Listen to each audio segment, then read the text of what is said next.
A nossa geração hoje, o Brasil hoje está vivendo um momento único. Hoje nós estamos vendo um grande derramar de Deus sobre o Brasil. Onde você vai, no Brasil, Deus está fazendo algo. Não é algo de uma região, é algo da nação. Realmente Deus está mexendo a nossa nação de uma maneira tão poderosa e a gente está muito empolgado pelos próximos anos do Brasil. E existe ainda, mas no meio de tudo isso, existem muitos desafios que nós temos. E muitas vezes a unção vem e ela traz tanta evidências do reino de Deus, como milagres, como transformação, que a gente se empolga com essas coisas, né? E é natural a gente viver nesse lugar extremamente empolgado. É bom estar empolgado com o que Deus está fazendo. Mas existem algumas coisinhas nas entrelinhas que se a gente não se preocupar, a gente pode perder o que Deus está fazendo. E Deus quer que a gente ande num movimento contínuo do reino de Deus, sabe? O reino de Deus não é algo estático, é algo dinâmico. Então, eu tenho percebido que algumas coisas, alguns valores nós precisamos colocar novamente dentro da condução desse avivamento que o Brasil tem passado, porque se você não acha que o Brasil está em avivamento, de verdade, eu acho que o Brasil está em avivamento. Eu não tenho dúvida disso. A minha convicção é que realmente nós estamos num despertar de algo novo. Eu estava conversando com um pastor, que é um amigo meu, chamado Chris Vellotton, e ele me disse o seguinte: você não sabe a onda que você está surfando até essa onda acabar. Você não percebe que você está no meio de uma reforma até essa reforma terminar. E você não tem noção do avivamento que você está vivendo até esse avivamento se passar. Então não deixe esse avivamento se passar no Brasil. Porque o pior lugar para se viver é numa nação pós-avivamento. O pior lugar para se viver na terra é um lugar onde Deus operou e parou de operar. Que se diga a Argentina dos anos 90, quando um grande derramar de Deus caiu na Argentina, nós vimos estádios sendo cheios do poder de Deus. Era tanta unção nos estádios que tinha uma equipe que ministrava dentro e uma equipe que ministrava fora. Quando homens como Cláudio Freison, Ed Silvoso, que esteve com vocês, e o Carlos Anacondia fazia cruzadas evangelísticas, principalmente o Carlos nos estádios, quando ele orava, havia manifestações do poder de Deus dentro e libertação fora.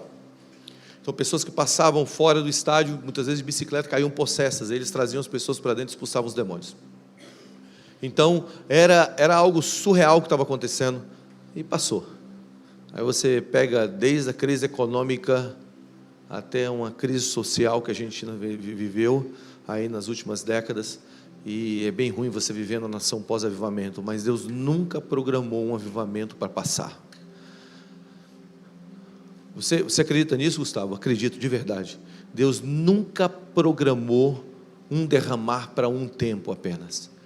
A mente de Deus é uma mente construtiva, não é uma mente reativa e não é uma mente para uma estação. Deus é o Deus de gerações. Deus nunca é Deus só de Abraão, é o Deus de Abraão, Isaac e Jacó. Então, Deus sempre programou fazer algo contínuo, só que muitas vezes nós perdemos os valores no meio de um derramar, porque nós nos empolgamos com aquele derramar. É mais ou menos aquele cara que é craque de futebol, e ele joga muito, ele é um cara extremamente habilidoso, só que ele para de treinar. Para que treinar? Eu jogo muita bola. Aí você tem uma carreira de 33 anos, 36 anos, se o cara for assim disciplinado, reduzida para 30 anos, para 29 anos, então aquilo que o cara poderia pegar 3 Copas do Mundo, só joga 2, poderia pegar até 4 Copas do Mundo, só joga 3, ou só joga 2, muitas vezes só joga 1, porque a habilidade muitas vezes estraga, em vez de promover, e a gente não pode estragar o que Deus está fazendo no Brasil, amém? E eu acredito que Deus quer nos levar a um movimento contínuo, e esse movimento contínuo é um movimento de conhecimento ainda mais profundo de quem Deus é. Eu me lembro, eu contei isso no culto mais cedo, mas há uns anos atrás eu estava num painel em Goiânia. Painel é aquela coisa que você bota várias cadeiras, as pessoas ficam te perguntando, você fica respondendo, e eu estava com um grupo de teólogos e pastores sêniores de ministério, com mais de 2 décadas, 3 décadas de ministério, e e aí tinham assim umas 5 cadeiras, e eu olhei para a cara dos pastores, e eu falei, esses caras aí têm muita bagagem, o que eu vou fazer? Eu vou pegar a primeira cadeira, porque quando as pessoas perguntarem, eu vou ser o primeiro a responder, e aí me evita deles falarem o que eu quero falar, e eu ficar sem nada para falar. Então eu peguei a primeira cadeira estrategicamente, só que a primeira cadeira virou a última cadeira. Então eu sentei na primeira cadeira, aí o mediador disse assim: nós vamos começar pelo lado de lá. Aí eu, já bateu aquele pequeno desespero, obrigado. Já bateu aquele pequeno desespero, e a pergunta que surgiu naquele dia foi: qual é o principal desafio da igreja do nosso tempo? Aí o primeiro começou a falar: o principal desafio da nossa igreja do nosso tempo é criar uma igreja que se comunique com a sociedade de uma forma efetiva. Hoje nós estamos nos tornando tão isolados da sociedade que a gente não consegue fazer isso. Ele começou a trazer todos os dados lá, históricos, lá, e aí eu falei: cara, isso é legal, eu falaria isso. Aí o outro: o grande desafio da igreja desse tempo é se tornar influente novamente, é colocar líderes nas esferas, e lá, ele falou assim: cara, você está roubando minha fala. E quando foi chegando em mim, eu comecei a pensar: o que eu falo? E eu pensei, eu vou falar o que o primeiro falou, porque o que o primeiro falou, ninguém lembra.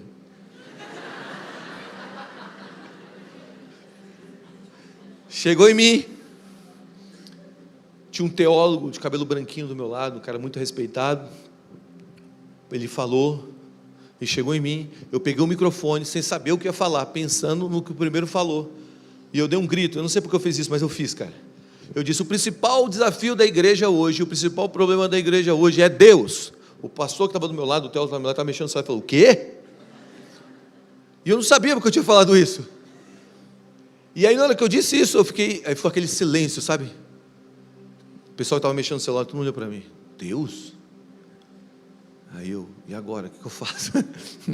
E aí me veio uma frase na cabeça, uma frase de A.W. Tozer, que diz o seguinte: o que nos vem à mente quando nós pensamos sobre Deus é a coisa mais importante a nosso respeito. A primeira coisa que te vem à mente quando você pensa sobre Deus é a coisa mais importante a teu respeito, porque você veio dessa origem chamada Deus. E eu disse: a maneira como nós vemos Deus define a maneira que nós pensamos, e a maneira como nós entendemos Deus é a maneira que nós o representamos. Vamos lá, a maneira como você vê Deus define a maneira dos seus pensamentos, mas a maneira que você entende Deus é a maneira que você representa Deus. E hoje nós temos uma representatividade de Deus segundo uma igreja que enxerga um Deus da maneira que Ele não é. Aí quando eu falei isso, alguém lá fora, lá atrás aplaudiu, todo mundo começou a aplaudir, eu disse: ufa, me livrei, saí dessa. E aí terminou tudo, eu entrei no carro, estão me levando para o hotel, e quando estão levando para o hotel, eu comecei a pensar nesse negócio, falei assim: cara, é verdade isso. Eu disse uma coisa sem saber, mas que é verdade. Sabe aquela coisa que vem do Espírito, que você sabe que não está no teu controle, que você não programou? Simplesmente se você joga para fora. E foi isso que estava acontecendo. E eu fui pensando, aí o Espírito Santo começou a ministrar no meu coração, e eu fui para o hotel e comecei a escrever sobre o conhecimento de Deus.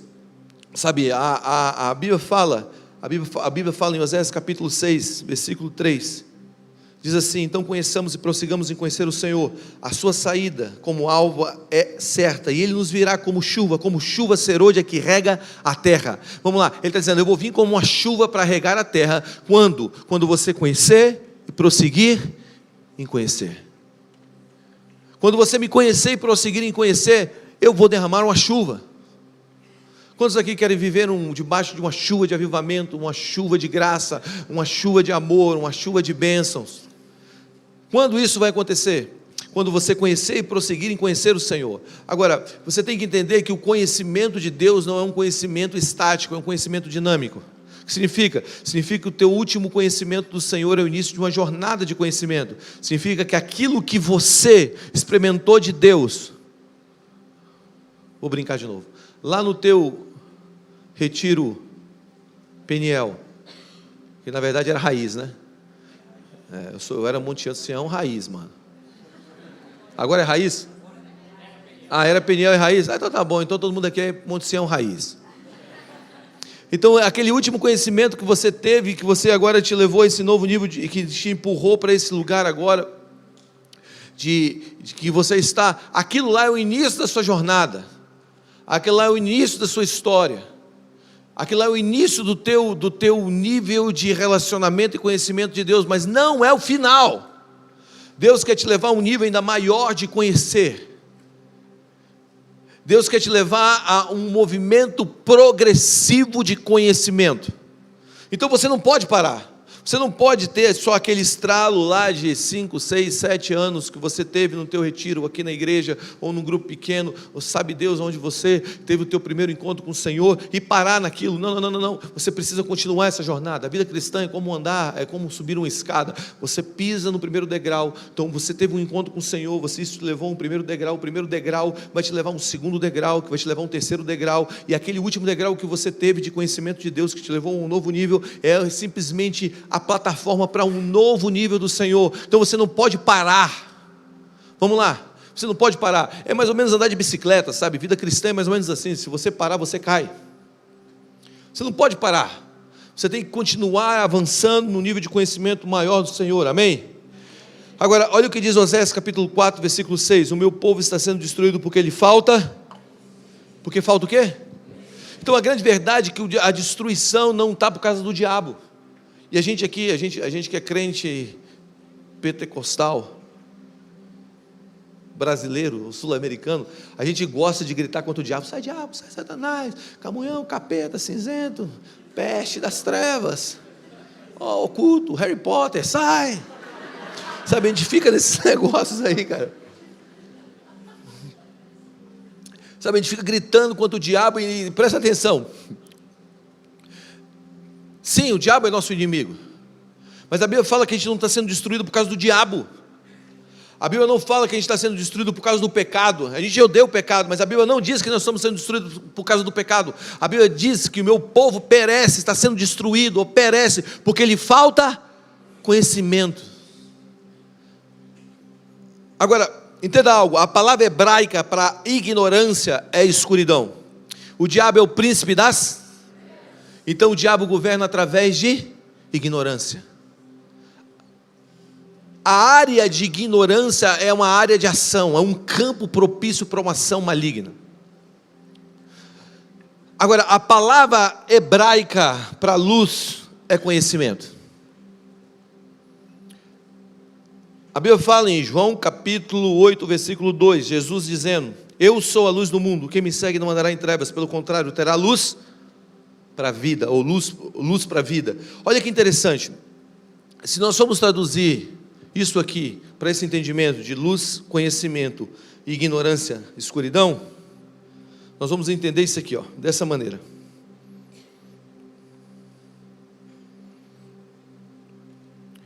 Eu sou o conhecimento do mundo, a luz do mundo.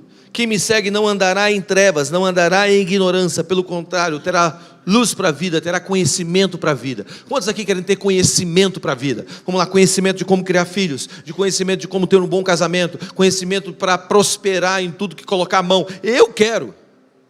Sabe, muitas vezes a gente fica nesse negócio de eu não quero eu não quero prosperidade, eu não quero. Presta atenção, a gente tem que entender algo, que o nosso foco é Cristo, mas em Cristo há uma órbita que está ao redor dele, e essa órbita é uma órbita de paz, é uma órbita de bons relacionamentos, de bons casamentos, de uma boa criação de filhos. Sabe, é uma órbita que é criada de prosperidade. A gente não abraça aquela teologia da prosperidade, porque a teologia da prosperidade é abraçar a prosperidade sem Cristo. Nós estamos focados em Cristo, e quando nós estamos focados em Cristo, há uma órbita que gira ao nosso redor. O pastor Bill diz algo muito interessante, que uma reação ao erro gera um outro erro. Quando nós estamos agindo em cima de um erro, nós estamos gerando um outro erro. Então tem muita gente que olha para a prosperidade segundo é ensinado, sem que é uma prosperidade para usar Jesus de plataforma para chegar em algo, e não estar em Cristo para receber algo. E muitas vezes nós vivemos nesse lugar, sabe, de rejeitar a prosperidade, que na verdade a prosperidade é fruto de um relacionamento com o Senhor. Mas nós não vamos usar do relacionamento para a prosperidade, nós vamos ter o relacionamento e por isso seremos prósperos. Faz sentido para você? O que eu quero, muitas vezes nós estamos vivendo num erro, ou nós vimos alguém errando e criamos uma reação àquele erro e provocamos um outro erro, e dizemos: não, eu tenho que viver aqui, volto de pobreza, volto franciscano. Não! Deus quer te dar as melhores famílias, sabe? Deus quer te dar a melhor família dessa cidade. Vamos lá, gente, Deus quer te derramar sobre você uma prosperidade. Se você não quer, eu quero.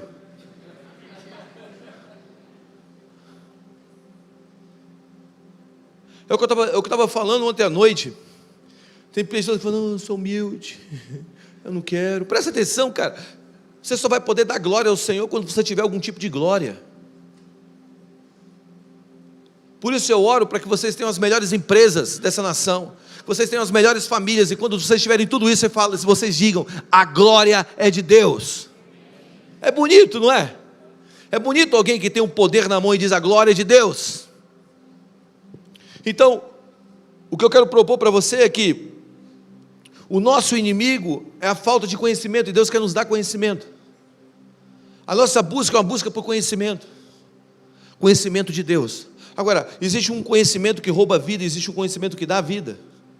Você se lembra a árvore do conhecimento do bem e do mal? Quando o homem comeu da árvore do conhecimento do bem e do mal, ele foi proibido de comer da árvore da vida. Então, qual o conhecimento que eu devo buscar? O conhecimento que me traz ou adquire em mim vida. Não é o conhecimento que rouba a vida. O salário do pecado é a... Se o pecado pagasse salário adiantado, ninguém ia querer pecar, cara. É um negócio que vem parcelado, né? É igual Casa Bahia. É tipo um leasing. Mas a verdade é que não é o conhecimento das coisas erradas, é o conhecimento de Deus. É esse conhecimento que nos leva a ter, a experimentar, a viver na árvore da vida. Então, o nosso objetivo de vida é conhecer quem? O nosso Criador. O design original. O nosso design original está nele. Você está aí? Você sabe quando Deus foi fazer os peixes, Ele falou as águas. Quando Deus foi fazer as árvores, Ele falou a terra. Os animais, Ele disse que a terra produza. Então o elemento de origem dos animais é a terra. Das árvores, as árvores somos nós. Das árvores é a terra. É a terra. E se você tirar uma árvore da terra, o que acontece? Ela morre. Se você tirar um peixe da água, ele morre, porque o elemento de origem é a água e a terra. Mas quando Deus foi fazer o homem, Ele falou, façamos. Deus falou com quem? Com Ele. Você saiu de Deus. Vamos lá, gente, a tua origem é Deus. Então se você sair de Deus, o que acontece?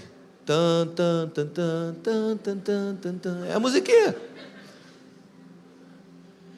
A verdade é que você precisa entender que a tua origem está em Deus. É no conhecimento de Deus que você adquire vida. É no conhecimento de Deus que você adquire vida para a tua casa, para a tua família, para os teus filhos, para a tua organização. Senão tudo aquilo vai te roubar a vida. Ontem eu preguei essa mensagem ontem à noite no Vox. E no final uma pessoa veio conversar comigo e falou, cara, eu estou prosperando, estou ganhando grana, estou fazendo isso, mas estou desfocando da minha família. É por quê? Porque muitas vezes a falta do conhecimento de Deus faz a gente viver assim, ó, com escoliose.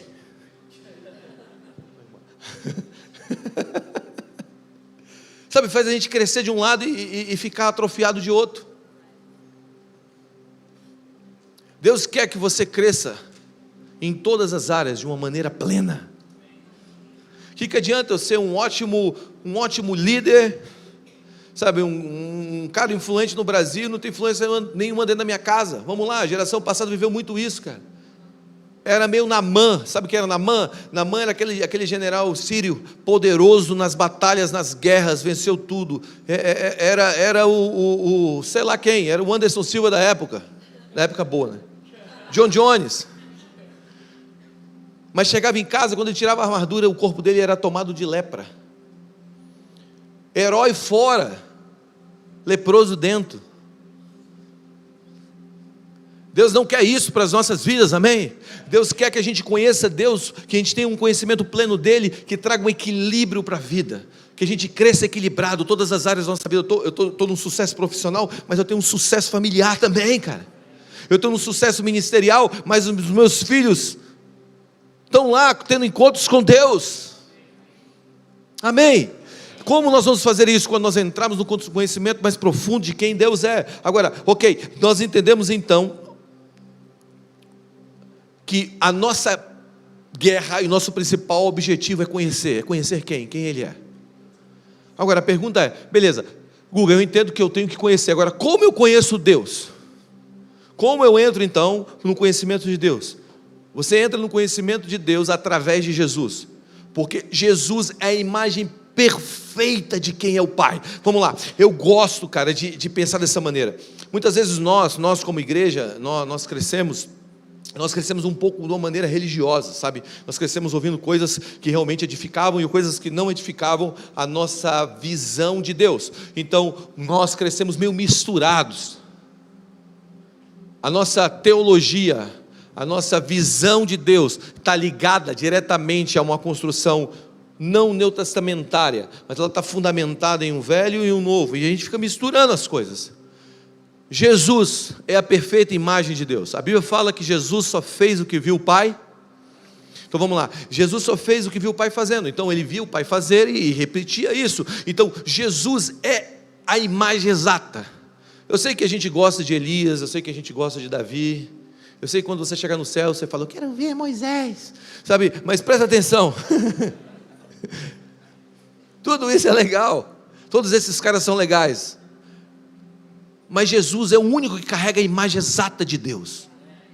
Então você encontra partes de Deus, da revelação de quem é Deus em Moisés, em Elias, mas você não encontra a totalidade. Só existe um homem que viveu na totalidade da imagem de Deus. O nome dele é Jesus Cristo de Nazaré, que nasceu nas periferias de Jerusalém, e sem ter escrito um livro, e sem ter mandado um tweet, acabou com a guerra entre a Coreia do Sul e a Coreia do Norte. Estou brincando. Mudou o mundo. Ele mudou o mundo sem sair de um espaço territorial extremamente pequeno. Esse homem, ele carregou e ele carrega a imagem exata de quem é o Pai. Eu sei que você pode amar um dos personagens bíblicos, e eu também gosto de muitos deles. Eu gosto de Davi, gosto de Paulo, eu gosto de alguns caras legais, mas eu entendo que a verdade plena de quem é o Pai está em Jesus Cristo, e é nele que nós devemos nos focar. Me perdoa, Davi, não me dá uma pedrada quando eu entrar no céu. A grande verdade é que Deus está nos levando ao entendimento que é só Cristo que tem a verdade absoluta do Pai. Então, muitas vezes nós pensamos misturado, nós medimos Deus segundo aquelas imagens das histórias que nós ouvimos no Velho Testamento. E como você deve ler o Velho Testamento? Eu vou te explicar como você deve ler o Velho Testamento. Você deve ler o Velho Testamento achando Jesus. Você não pode formar a tua teologia, a tua visão de Deus baseado no Velho Testamento, ok? Então como você lê apontando para Jesus. Então tudo que você está lendo ali tem que apontar para Cristo de alguma maneira. Você se lembra quando Jesus transfigurou? Houve a transfiguração de Jesus sobre um monte. Jesus sobe, os discípulos sobem com ele, e eles deitam e dormem, porque os discípulos só gostavam de dormir, né, cara? É impressionante. Jesus gostava de comer. O que Jesus estava fazendo 3, 4 horas antes de morrer? Comendo. É igual crente. Realmente é discípulo de Jesus, tá? Mas o que os discípulos estavam fazendo? Dormindo. Aí a Bíblia fala que Jesus transfigura, e aparece quem? Moisés e Elias. E aí os discípulos acordam. Pedro acorda assim, tira a remela do olho, olha assim, ué. É engraçado porque ele olha e diz, Moisés, Elias e Jesus. Ninguém disse para ele que era Moisés e Elias. Você observou isso? Que ninguém disse para ele, ali é Moisés, ali é Elias. O Espírito testifica. E aí Pedro, que sempre teve ideias geniais, igual alguns do meu time, sempre tem ideias geniais. Fala assim, essa ideia é genial, irmão, vai dar muito certo. Vamos fazer uma tenda para você, para Jesus, para Moisés e para Elias. É engraçado, porque se você falar no Monte da Transfiguração, hoje eles fizeram uma torre para Moisés e outra para Elias, e Deus falou para não fazer, eles fizeram lá em Jerusalém. Os caras não aprenderam nada. E aí, é igual a gente, ouve e não aprende. Mas olha o que acontece, isso aqui é interessante. Por quê? Porque uma nuvem desce do céu, todo mundo cai, brum. Uma voz sai do meio da nuvem e diz, ouça o meu filho. A nuvem sobe e só está Jesus lá.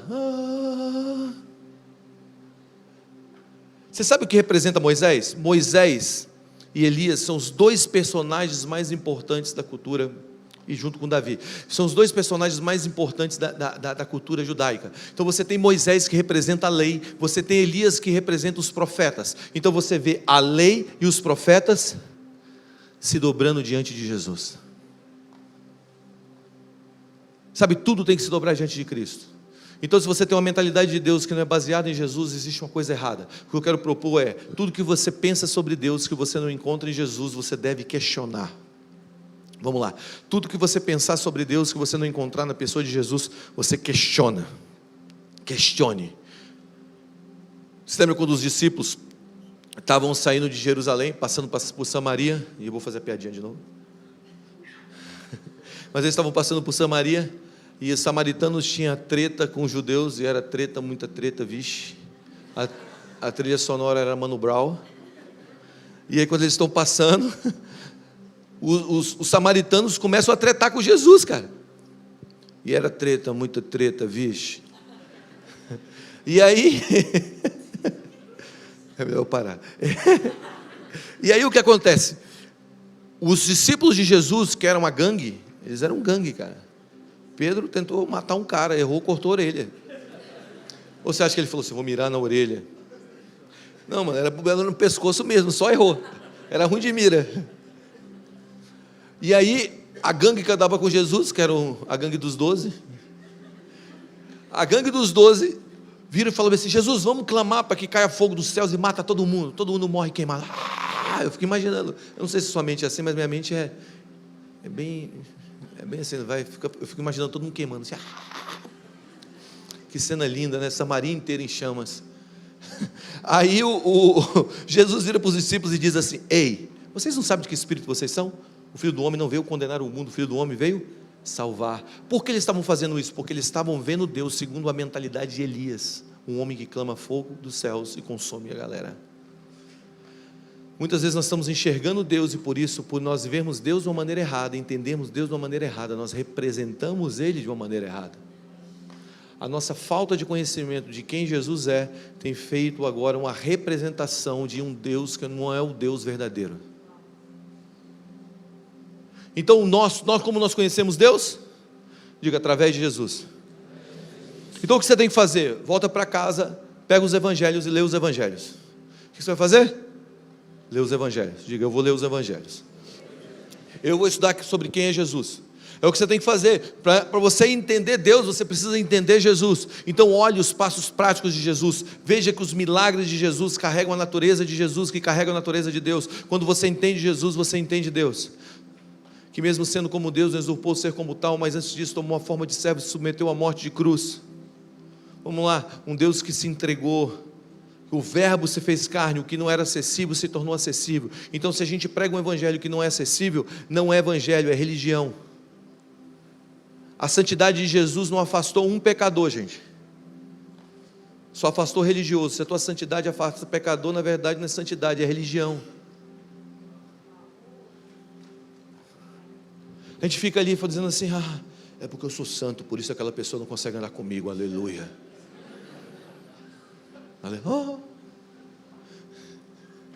Por você é santo, por isso a pessoa quer andar com você. Sabe por quê? Porque a tua vida de santidade não é uma vida que afasta, é uma vida que mostra um padrão que o mundo deseja. Porque todos querem um rei como Jesus. Vamos lá, quem não quer um rei como Jesus? Que governe com equilíbrio, sem corrupção, com bondade. Todo mundo quer um homem como Jesus. O negócio é que a gente não sabe representar ele bem, porque a gente não entendeu quem ele é. Amém? Ok, então a minha busca é a busca por conhecimento, e para mim entrar no conhecimento de Deus, eu tenho que conhecer Jesus. Agora a outra pergunta vem, como eu conheço Jesus então, Guga? Eu quero te dar aqui alguns passos para você conhecer Jesus. Primeiro, pela palavra. Diga, pela palavra. Parece simples, mas é muito difícil para alguns. A palavra, antes de você ter uma palavra revelada, você tem que acreditar numa palavra escrita. Você lembra quando Jesus está no caminho de Emaús? Ele ressuscita dos mortos, ele começa a andar no caminho de Emaús, e ele está andando com mais outros caras lá no caminho de Emaús, e os caras não reconhecem Jesus, e eles não reconhecem, e Jesus, a Bíblia fala que Jesus começa a conversar com eles e dizer bem assim, ei, o que está rolando na região? Você é um forasteiro? Não, não sou um forasteiro, mas o que está acontecendo? Não, o homem que era o profeta morreu. Aí a Bíblia fala que Jesus pega Moisés e os profetas. Moisés, os 5 primeiros livros da Bíblia, os profetas. Ele pega todos os textos messiânicos da sua morte e da sua ressurreição. Ele começa a citar no caminho de Emaús. Imagina aquelas horas, cara. Você ouvindo um estudo do Velho Testamento sobre a morte e a ressurreição dele. Ele está dando... Eu vou pegar esse take no céu. E aí ele andando... E ele ia contando as histórias da sua morte e da sua ressurreição. O que Jesus estava querendo falar? Se você não acreditar no que está escrito, aquilo quando estiver revelado diante de vocês, vocês não irão reconhecer. Eles não reconheceram o Jesus revelado, porque não acreditaram no que estava escrito. Você não conhece Jesus sem antes acreditar no que está escrito. Presta atenção, escute aqui, olha para mim. No reino de Deus, o reino de Deus, ou no reino de Deus, a audição é mais importante do que a visão. O que você ouve é mais importante do que o que você está vendo. Muitas vezes, no mundo, o que você está vendo é o que diz o que é. No reino de Deus não é assim. No reino de Deus, o que você está escutando é mais importante do que você está vendo, porque Deus dá visão pela audição. Deus engravida pessoas pela audição. Deus vira para pessoas e diz: sai da tua terra, da tua parentela, da casa do teu pai, e vai para uma terra que ainda te mostrarei. Ainda vou te mostrar um lugar. O que você tem que fazer? Você tem que ouvir, processar, crer, se mover, para um dia ver. Só que a gente quer ver para se mover, e não funciona ver e se mover. Ver não é o princípio para se mover. No reino de Deus, o princípio para se mover é escutar. Então, cego no reino de Deus não é aquele que parou de enxergar, é aquele que parou de ouvir. Então, quando você fica cego, quando você para de escutar. Então Deus quer Deus quer fazer você se mover pela audição. Eu gosto disso. Como Deus dá visão? Pela audição. Deus bota um profeta no vale dos ossos secos e fala: o que você vê? Eu vejo um bando de vale dos ossos secos. Aí Deus vira para ele e fala: será que esse vale pode ter vida? Ele gera um questionamento. Na verdade, Deus estava provocando nele uma visão pela audição. Ele fala: profetiza sobre o vale. Então, é ouvir, crer, falar, e tudo vai mudar. Crie, por isso falei. A crença gera uma confissão. Se você não crê, você não confessa. Se você vê e confirma o que você está vendo, sem antes processar por aquilo que você ouviu, você só está reafirmando o que o mal está fazendo. Mas se você ouve e profetiza diferente do que você está vendo, você pode ver um exército surgir de um vale. Conhecer Deus não tem a ver com o que você está vendo, tem a ver com o que você está ouvindo. O que você está escutando? Escute. Nos nossos dias, na minha visão, fé não é simplesmente ouvir, mas ter o poder de calar as outras vozes. Nós vivemos num mundo que tem muito barulho, cara. A gente está cercado de barulhos, é tanto barulho. Então fé muitas vezes não é só ouvir, é só ter o poder de calar as outras vozes. Deus quer que você aprenda a entender, ou você aprenda, ou reconheça a voz do bom pastor. A Bíblia fala que as ovelhas reconhecem a voz do seu pastor. Então você precisa hoje entrar num nível de entendimento que Deus vai te dar uma visão pela audição. Então você não vai ver aquilo, você vai ouvir aquilo. E eu amo isso, porque eu já disse isso algumas vezes, essa palavra mudou a minha vida para sempre. Isso que Deus me falou numa madrugada mudou o meu ministério, mudou a minha vida, mudou o meu jeito de viver, de criar meus filhos, de fazer, de tudo. Deus disse assim para mim: Guga, eu não comunico, eu crio. Quando eu falo, eu não estou comunicando com você, eu estou criando. Porque tudo que eu falo se faz. Então quando eu falo algo sobre o seu futuro agora não é mais um tempo, é um lugar, porque eu criei. Vamos lá, gente, eu amo isso. Deus está falando bem assim, ó: filho, você vai viver isso é o seu destino. Por isso é tão importante você ouvir Deus. Por isso um povo onde não há profecia, o povo se corrompe, o povo se perde. Porque quando Deus está falando sobre o futuro, Deus não está dizendo: ó, talvez isso vai acontecer. Não, Deus não é homem para mentir, nem filho do homem para se arrepender. O que Ele fala é. Então quando Ele fala algo sobre o teu destino, o destino dessa nação, o destino de organizações, o destino de igrejas, não é mais um tempo é um lugar. Então você se move para um lugar. É a história do GPS. Você bota São Paulo, Rio, você vai para o Rio, você perde o caminho, você erra, o GPS fala o quê? Recalculando. Ele recalcula o tempo, mas o destino continua o mesmo. Sabe, quando você erra o caminho, o tempo recalcula, mas o destino está lá. Então você precisa acreditar em algo. Deus está falando com você, cara. Então, quando Deus está falando, para você conhecer, você tem que se mover pelas palavras antes de ver as palavras. Isso é fé. A fé vem não é pelo ver. Por isso Deus fala aquelas coisas malucas, loucas, e você fala assim, como? Pergunta. Deixa eu te dar outro passo para você entender. Não é como, é com quem. Vamos lá, muda o como, bota com quem. Como isso vai acontecer? Não pergunta como. Eu estou contigo? Acabou. Não é como, é com quem. É com quem você está.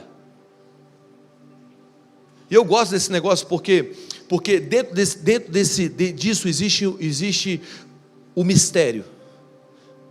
Dentro de tudo isso você se move em mistério. E mover em mistério é uma coisa muito, muito louca. Vem vocês dois aqui.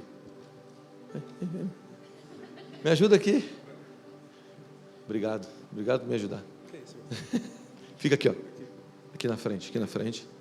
Aqui, ó. Aqui. Virado para lá. Eu te chamo daqui a pouco, tá? Fica aqui. Você fica aqui.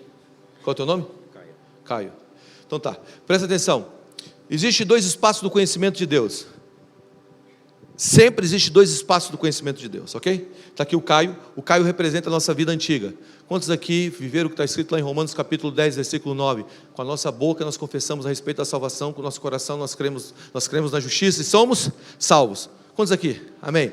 Aleluia. Nós cremos em Jesus Cristo como nosso Senhor e Salvador. Então no dia que você fez isso, você deixou uma vida para trás e você andou para uma vida nova. Sim? Ok? Então nós somos ensinados na igreja que a gente não pode olhar para trás, senão a gente vira estátua de sal. Mas existe um modo certo de você olhar para trás. Quando você olha para trás, para a vida que você tinha, para a vida que você tem, você vê um espaço. Esse espaço aqui é gratidão e graça.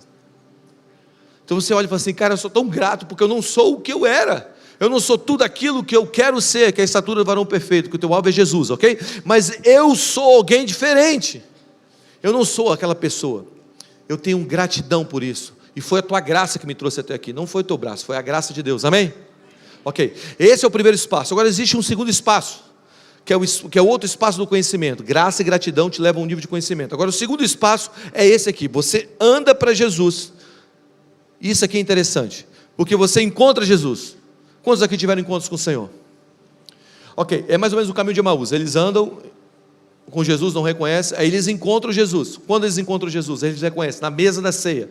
Quando Jesus parte o pão, eles falam, Jesus, o que acontece com Jesus? Ele some. Então esse é o segundo espaço, é o espaço do mistério. Porque quando você encontra Jesus, você tem um nível de conhecimento, ele dá um passo para frente. Para quê? Para ele provocar um novo espaço para um novo nível de conhecimento. Então o conhecimento de Deus funciona assim, você se aproxima, cola, ele cria espaço. Você se aproxima, cola, ele cria espaço. E esse espaço é um mistério. E aqui é onde as pessoas se perdem. Por quê? Porque eles estão dizendo, Deus, por que o Senhor sumiu? Na verdade ele não sumiu, ele está te chamando para um novo nível de conhecimento. Obrigado.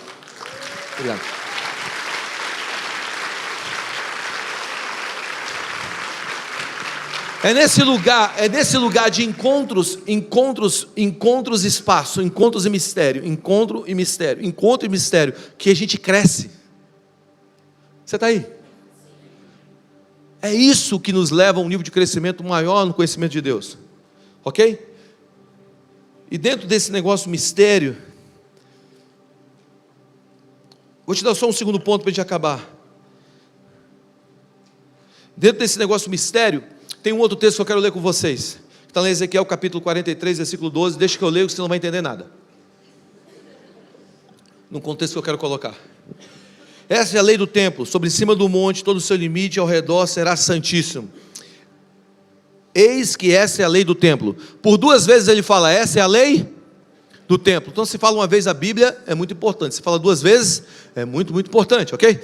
São essas as medidas do altar, em côvados, ou côvados, sendo côvado de côvado comum de 4 dedos, E a base será de um côvado de altura e um côvado de largura, a sua borda em todo o seu contorno de 4 dedos. Essa é a base do altar. O que ele está dizendo? Ele está dizendo o seguinte: é a lei do templo. Tudo que vai ser reconstruído no templo funciona assim, funciona com um côvado comum e mais 4 dedos. Ok? Ele está dizendo, é um côvado comum mais 4 dedos. O que é côvado? Côvado é a unidade de medir do Velho Testamento. A Arca de Noé, a primeira vez que aparece essa palavra, aparece na construção da Arca de Noé. Ok? Então funciona assim. Deixa eu abrir de novo aqui. Vou te mostrar como se... Ai, minha boca. Vou te mostrar como é que se mede o côvado. Sai, microfone. Faz assim, estica seu braço. É assim que se mede um côvado. Vamos lá, vamos ver se dá certo. Faz os dedos assim, ó, 4 dedos assim, ó, bota os 4 dedos. Tá vendo essa juntinha tua? Bota aqui, ó. Faz 1, 2, 3, 4, 5. Normalmente dá 6 aí, ok? Se você não tem um braço de macaquinho e nem de Rex, não é de Rex aquele assim, vai dar uns 6 aí. Deu 6 certinho, né? É isso aí, gente. Ele está dizendo, isso é um côvado. Ele está dizendo que toda a reconstrução do altar vai ser reconstruído por um côvado. Na verdade, os rabinos chamam essa parte do corpo da mãe do braço. O que é a mãe do braço? É a parte mais habilidosa do corpo. Tudo que você sonha, tudo que você imagina, vai ser construído pela mãe do braço. Ok? Então, o homem imaginava e a mãe do braço entrava em execução e construía. Então você viu templos, você viu prédios, você vê prédios sendo construídos pela mãe do braço. Então, o que eu quero propor para você é o seguinte: que qualquer coisa que um homem pense, a mãe do braço vai construir. Então nós vimos prédios, templos, cidades sendo construídas pela mãe do braço. Agora, existe algo, com a evolução tecnológica, a mãe do braço se tornou muito mais poderosa ainda. Não sei se você tem esse dado, mas eu peguei um dado muito interessante, que diz que levou 500 anos, da época de Jesus até Leonardo da Vinci, para o conhecimento humano dobrar. Depois, o conhecimento humano começou a dobrar de tamanho, tudo que a humanidade conhecia, 500 anos depois se tornou o dobro. Depois levou 250 anos, então o conhecimento humano passou a dobrar a cada 50 anos. Na década de 60, o conhecimento humano passou a dobrar a cada 10 anos. Em 1980, passou a dobrar a cada 2 anos com a invenção do computador. A partir dos anos 2000, o conhecimento humano dobrava de tamanho a cada 6 meses. Na última estatística, é de que a cada 3 meses o conhecimento humano dobra. Vamos lá, 3 meses o que a humanidade conhece, 3 meses depois, maior. Depois de 3 meses, maior. Vamos lá, o que está acontecendo? Nós estamos num um avanço escalonado, assim, mas bizarro de conhecimento. Então hoje existem máquinas que você faz cirurgia sem a presença do homem. Se você entrar aí no seu celular aí agora e botar a tua casa aí, você vai para a tua casa aí, você bate a foto do quintal da tua casa, do teu prédio. Se virasse a câmera um pouquinho, pegaria tudo dentro de casa. Sabe, a gente eu brinquei ontem, eu vou brincar hoje também. A gente conversa com a máquina. Olha isso aqui. Siri, qual é o meu nome? O volume está em 50%. Obrigado, Siri, por me passar vergonha. Siri, qual é o meu nome?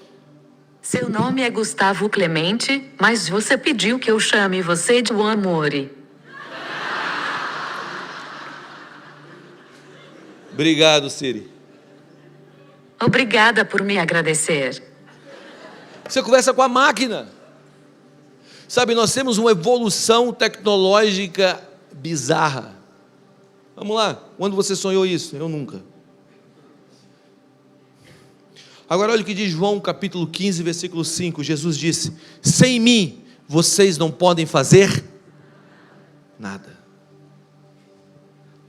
Nada. Sabe por quê? Porque a Bíblia fala que a medida do altar é um côvado de 6 palmos mais uma mão. Você sabe de quem é essa mão? Não é a sua, não é a minha, é a mão de Deus. Você pode construir um prédio como esse, mas você nunca vai ter uma igreja sem Deus. Você pode botar uma aliança no dedo, mas você nunca vai ter uma família de verdade. funcionando 100% no seu propósito, sem Deus, sem a sétima mão. Você pode até fazer filhos, mas você nunca vai ser um pai ou uma mãe genuinamente sem a mão de Deus. Toda construção tem que vir com a sétima mão. Você não conhece Deus, você não conhece Deus de verdade sem essa mão. É impossível nós entrarmos no conhecimento de Deus pela nossa força. Por isso eu digo, que é um dos textos que eu mais amo, que eu já citei ele aqui, que mesmo sendo como Deus, não usurpou ser como tal, mas antes disso tomou a forma de servo. A gente não poderia ir lá, a mão dele veio aqui. Se lembra de Isaías capítulo 6? A Bíblia fala o seguinte, que ele virá como chuva. Quando? Quando nós entrarmos no conhecimento. Eu encerro com essas 3 histórias. A primeira é sobre uma história de um homem chamado Elias, que botou a cabeça entre as pernas e disse: sobe a montanha. Ele subiu a montanha, chegou em cima da montanha, o menino viu que não tinha nada e desceu. Ele falou: sobe de novo, sobe de novo. E ele subiu 7 vezes. Na 7ª vez ele viu o quê? Uma pequena nuvem do tamanho. A 7ª mão apareceu. Avisa os reis que vai chover. Eu me lembro que eu estava na Universidade Federal do Amazonas pregando, tinha 5.000 jovens, tinha um menino que tinha se envolvido numa briga de tráfico, ele tomou um tiro no rosto, a bala entrou debaixo da narina esquerda, quebrou os dentes da frente, atravessou o céu da boca e se instalou aqui na cervical. E ela estava presa aqui. O médico disse: ela pode ficar aí, o organismo pode tentar expelir, vamos ver como vai ser a reação do teu corpo. Eu estou lá ministrando, falando sobre milagre, sobre cura. Ele começou a sentir uma dor na cabeça, um gosto de metal na boca, pluf, cuspiu a bala do revólver. Aí ele pega e vem para frente, eu estou pregando, ele chega aqui na boca assim, do palco, começa a falar: a bala, eu, mano, não tenho bala, eu estou pregando. Você quer balinha, velho? Procura ali, ó, aquela pessoa que vai te dar uma bala. Essas coisas que acontecem com a gente, né? E aí ele vai lá e conta a história, eles me contam a história, eu trago ele para cima, ele conta a história. Ele não era um cristão, o primo dele levou ele para lá. Ele não estava entendendo nada que estava acontecendo, com a bala do revólver na mão. Falou assim: o que está acontecendo? Quem são esses ET aqui? E aí ele dá o testemunho dele, entrega a vida para Jesus, o poder de Deus entra no lugar, dezenas de pessoas curadas, a 7ª mão aparece. Sabe, e uma das histórias mais loucas que eu vivi foi com um cara chamado Randy Clark. Nós estávamos em Uberlândia. Foi uma das viagens, das primeiras viagens que eu conheci o Teófilo. Estava em Uberlândia, cara. E naquela viagem aconteceu uma coisa muito, muito interessante, muito louca. Uma menina de 28 anos, com câncer. O câncer começou no útero, se espalhou, e o médico tinha mandado ela para casa para morrer. E o Randy só prega 3 mensagens, a vida dele é prega 3 mensagens. Eu viajei com ele 5 anos, eu ouvi as 3 mensagens durante 5 anos, as mesmas 3 mensagens. Ele começava a falar, eu começava a repetir assim. É igual meus filhos vendo o Rei Leão. Canta tudo, sabe tudo, fala tudo. Eu levei eles para ver Aladim, cantaram tudo, sabia tudo. Era eu com o Randy Clark. Era a minha Disney. E aí naquela noite ele subiu e falou assim: olha, Deus mandou pregar uma mensagem diferente hoje. Eu estava sentado e falei: o quê? E ele prega uma mensagem diferente naquela noite. Ele fala: Deus marcou um encontro meu aqui com uma pessoa, uma única pessoa. E ele prega aquele texto da mulher samaritana. Jesus é a mulher samaritana, que ele ficou ali para encontrar aquela mulher. Quem é essa pessoa? Tinha mais ou menos umas 4.000 pessoas no lugar na igreja. Todo mundo começou a falar: eu. Todo mundo queria, né, ter um encontro, né? Aí trazem essa menina de 28 anos, morrendo. Como essa menina chegou lá? Essa menina chegou lá dessa maneira. Na noite anterior, a amiga dela teve um sonho. E o sonho era o seguinte: ela ia fazer uma compra no supermercado e ela pagava, e no final pagava, e no troco vinha uma moeda de ouro. Quando o caixa dava o troco, vinha uma moeda de ouro desse tamanho. E ela pegava e falava assim: não, esse troco aqui, essa moeda é mais do que eu te dei, isso aqui é ouro, toma de volta. Aí o caixa dizia assim: não, essa moeda é a compra da cura da tua amiga, que está morrendo de câncer. Vira a moeda e está o nome da pessoa que vai orar por ela. Virava a moeda e estava escrito Randy Clark. A menina acordou. Só que ela acorda sem saber que é Randy Clark, ela não era cristã. Ficou com aquele sonho na cabeça, pegou, entrou no carro, está indo para o trabalho, tem um banner gigante na cidade dizendo Cruzada de Milagres com Randy Clark.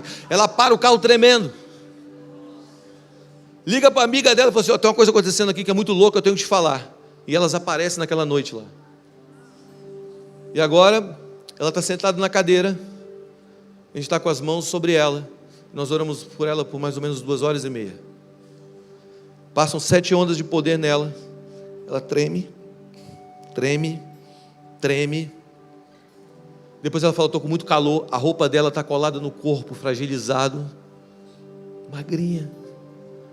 Ela levanta, depois da 7ª onda, ela fala, estou me sentindo bem. Ela vai embora para casa andando. No outro dia, ela está pulando na frente. 1 mês e meio depois, a gente recebe o laudo, em foto, 100% curada. A 7ª mão apareceu.